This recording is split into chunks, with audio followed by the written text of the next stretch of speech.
انتظام د صفایي چې چرته نه وي منګون ماشي هلته وینه د بدن خوري او د لرګي چینجی کرسۍ سوری سوری کی او د کرسۍ چینجی چې وږی شي وطن خوري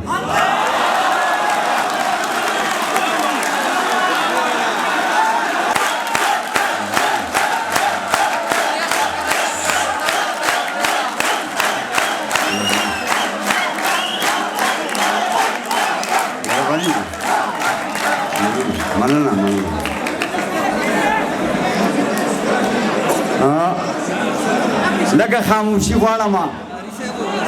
زما شعرونه د ولس د محرومو قصه ده د دې لمبه لمبه حالاتو د لمبو قصه ده او د کم مین د بې وسۍ په انجام وجاړم په غم لړلې د آدم او د درخو قصه ده او ما د قلم په څوکه جبر د جابر غندلې ما بیان کړي د خوارانو د سلګو قصه ده او څه د بېوسو بېوسي څه د زردارو مزې د تراړو شونډو او د شوخو ادنګو قصه ده او سیراج پرېښي د سرو شونډو سرو لبانو قصې د لوږو تندو دا قصه ده اورېدو قصه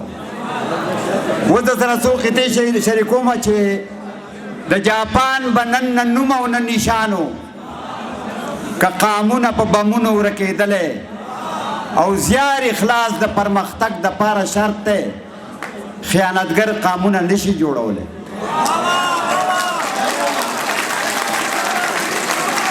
او بله قطعه ده چې انتظام د صفایي چې چرته نه وي منګون ماشي هلته وینه د بدن خوري او د لرګي چینجی کرسۍ سوری سوری کی او د کرسۍ چینجی چې وږی شي وطن خوري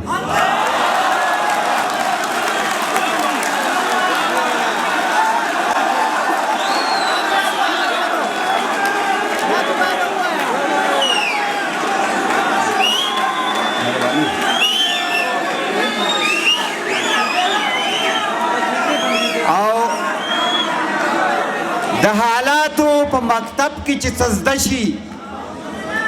نه زده کېږي مدرسه او پوهنتون کې او چې د وخت څپېړې وخوري افلاطون شي بې سنده لوی علم شي په ژوندون کې او هر چا خپله برخه زده کړه راکړله هر چا خپله برخه زده کړه راکړله دا ټوله دنیا زما استاذه ده او تا ورانه چاپیره بلاګانې دي خوله راته د هرې بلا وازه ده او چې محنت کوي هغه سرخورو کېږي کار چې نه کړي په تیاره پسې ځغلي او د مفتخورو نه خو هغه هندو ښه دی چې وزګار شي هسې نه کښېني څه تلي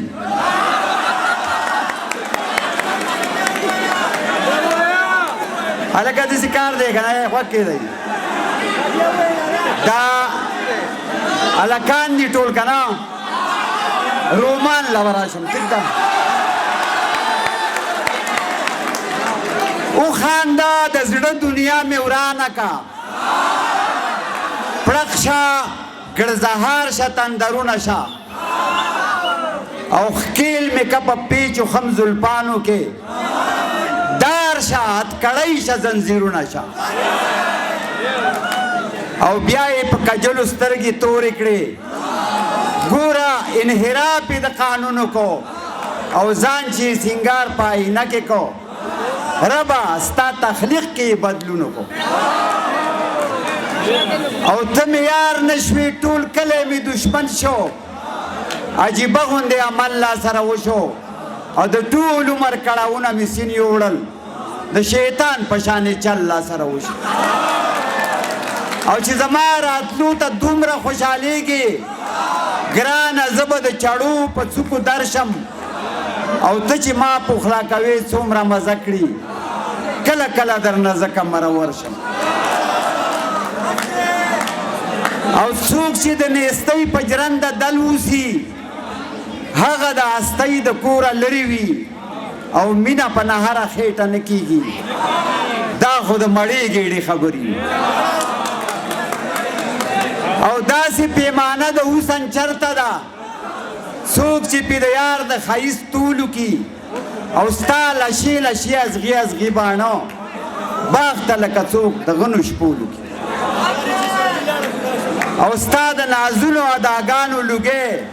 ستا د نری نری خندا به وشم د ژوند نه ځکه مزې اخلمه چې زه د شوتل نه یم چې بیا به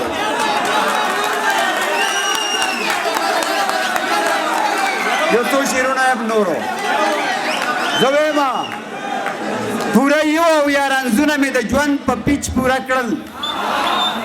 لا تروسه اوټ نه یم دا هم لویه کارنامه ده په لمبه لمبه ژوندون کې په دې دومره ځیګر شپون کې سر مې سپین شه سترګې مړاوې په غوږونو باندې دروند شوم کله کله غورځېدلی کله بیا راپاڅېدلی خو سرکوزی چاته نه شوم د مکرونو نه بېزاره د ژوندون په دغه لاره ښې اوچتې سترګې اوسم ښه پرانستې تڼۍ ګر او ټوله شپه مې ستا په یاد کې شوګیره کړه تر سهاره اوده نه شوم سهار ته مخې له راغلې او تپوس دې رانه وکړو ستا دا سترګې ولې سرې دي ما ویل خوږ دي ته خاموش وې پوهه نه شوې او په خپله مخه لاړې زه د ځان سره ګویا شوم زه به بیا بېګاله ویښ یم ته به ښه خوبونه وکړې او چې سبا مخې له راشې نه هم دا به راته وایې ولې سترګې دې ښې نه شوې د دې سترګو غم دې وکړه چېرته ښه ډاکټر له لاړ شه چېرته ښه ډاکټر له لاړ او تا ویل چې زه به درشم او ما ټول کلی خبر کو چې لالی مې را روان دی خورا نغلې زه خفه شوم او ګیله مې درته وکړه نو تا بله واده وکړه او ما بیا کلی خبر کو شپې او ورځې مې شمېرلې د راتلو نیټه دې راغله بیا را نغلې دروغجنه اوس زموږ د کلي خلک ما ته وایي دروغجنې ته دروغ وعدې کړې دروغجن مشوزه شو بس اخیری ده سره یو شریکوم بس ها یو اخیری بس اخیری تاسو به غور واورئ را موسکې چې شي د شونډو په سرونو ماله مالګې دوړوې په پرهرونو او ته د ژوند د رنګینو خوندونه اخله زه بلد یم د آهونو د دردونو او زړه مې ستا د قدمونو لاندې دل شي داسې مه ګرځه د پنجو په سرونو او ټوله شپه دې د فکرونو په ټال زانګم کله کوز شم او کله خېجم په غرونو او ته نازکه یې په سوري سوري ګرځه سیراج پرېږده چې سوځېږي په ورو